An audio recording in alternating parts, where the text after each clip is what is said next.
स्वागत है आज की इस खास चर्चा में। कभी ऐसा हुआ है कि सामने खाली पन्ना पड़ा हो और दिमाग बिल्कुल ब्लैंक हो जाए?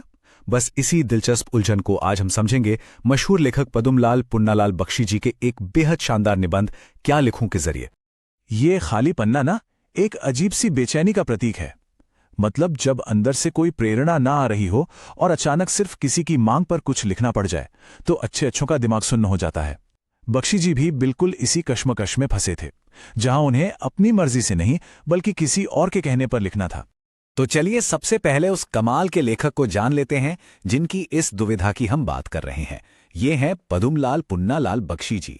1894 में खैरागढ़ में जन्मे बख्शी जी हिंदी साहित्य के एक बहुत ही शानदार आलोचक और व्यंग्यकार माने जाते हैं। इनका साहित्यिक सफर अगर देखें तो सच में बहुत प्रभावशाली है। पंचपात्र और पद्मवन जैसे बेहतरीन निबंध संग्रह इन्होंने दिए। इसके अलावा सरस्वती और छाया जैसी उस जमाने की टॉप पत्रिकाओं का संपादन में किया।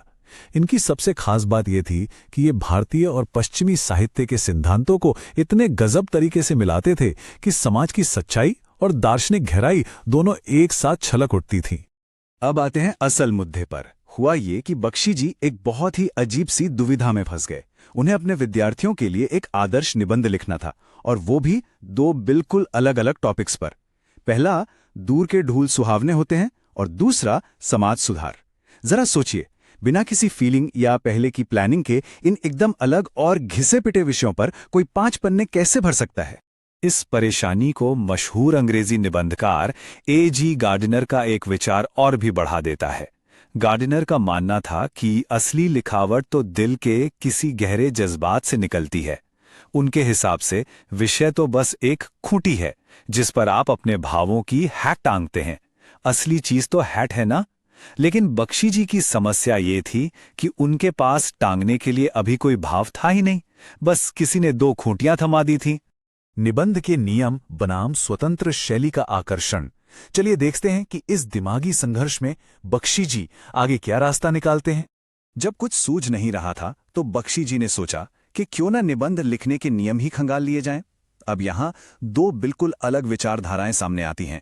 एक तरफ हमारे पारंपरिक आचार्य हैं जो कहते हैं कि भाई निबंध की रूपरेखा एकदम सख्त होनी चाहिए, वाक्य बाण भट्ट की तरह लंबे लंबे और मुश्किल होनी चाहिए ताकि विद्वता झलके।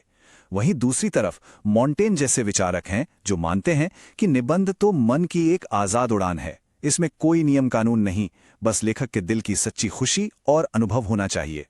वैसे इस स्ट्रक्चर और टाइटल के चक्कर में बड़े बड़े दिग्गजों के पसीने छूट जाते हैं।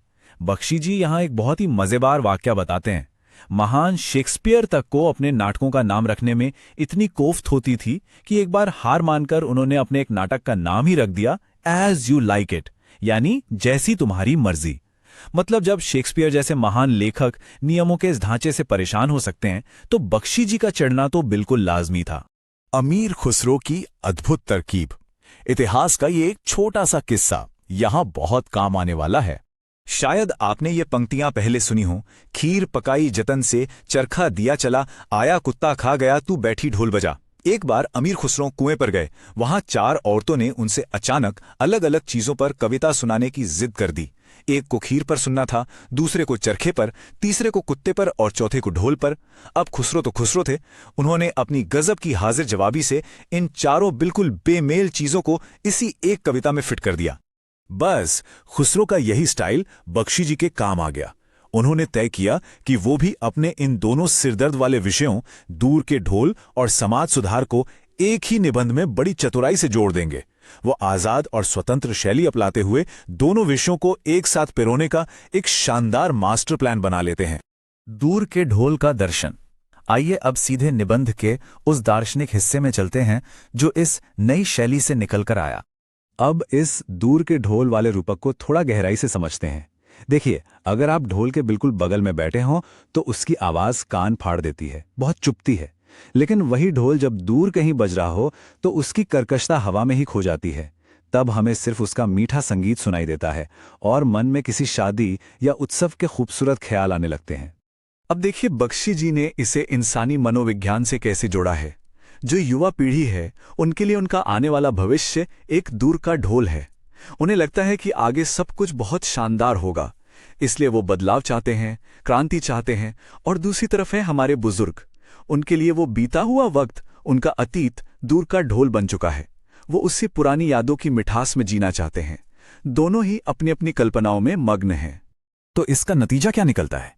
नतीजा ये कि हमारा जो वर्तमान है, जो आज है, वो एक अजीब से युद्ध क्षेत्र में बदल जाता है। युवा भविष्य को आज में खींच लाना चाहते हैं और बुजुर्ग अतीत को छोड़ना नहीं चाहते। दोनों ही आज से असंतुष्ट हैं और इसी लगातार होने वाली खींचतान की वजह से हमारा वर्तमान हमेशा बेचैन और अशांत रहता है। समाज सुधार का अंतहीन चक्र। पीढ़ियों का ये संघर्ष अब बख्शी जी के दूसरे विषय से कैसे जुड़ता है, चलिए वो देखते हैं।